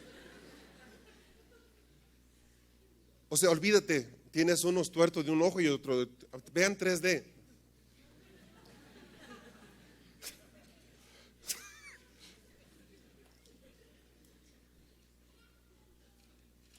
Para mí, una persona está lista para casarse cuando descubre quién es.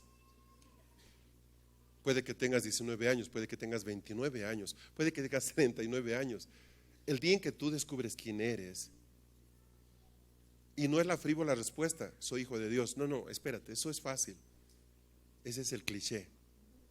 Cuando tú en la intimidad del Espíritu descubres quién eres, tú descubres eso. Estás listo para fundar una familia. Porque esa familia va a ser fundada a la luz de esa revelación. Y en su momento ellos, los hijos, descubrirán lo mismo que tú descubriste. y podremos tener un Dios de generación en generación. Amén. Padre, solo gracias y pedirte que esas áreas de duda que están todavía operando en nosotros, que a pesar de estar años sentados en la congregación no hemos logrado ver, Padre, que podamos en estos días empezar a establecerlos en un punto de reposo y de quietud en ti. Padre, reconozco que creí mentiras. Ayer lo oré por esto pidiéndote perdón. Pero ahora yo te pido perdón porque aún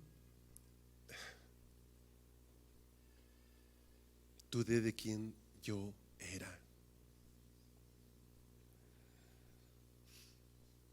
Y Señor, yo declaro que no va a ser el diablo quien me diga quién soy. No van a ser mis amigos, ni el mundo. Es tu Espíritu Santo quien me va a decir quién soy.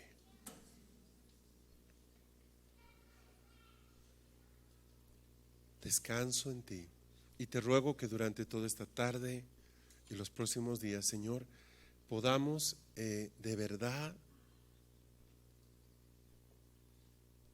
construir una plataforma sobre la cual Benjamín pueda gobernar.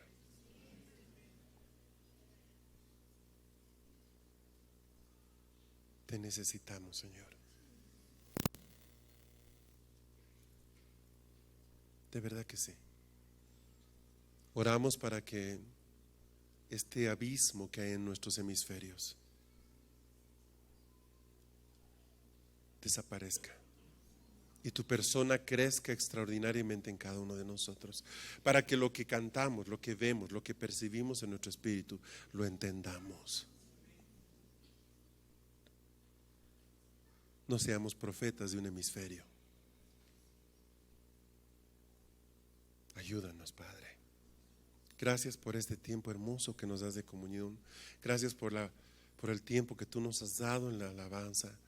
Y rogamos porque el resto de este día sea lleno de paz, con gente enfocada en ti, dándote gracias por el privilegio de estar aquí. Gracias, Padre.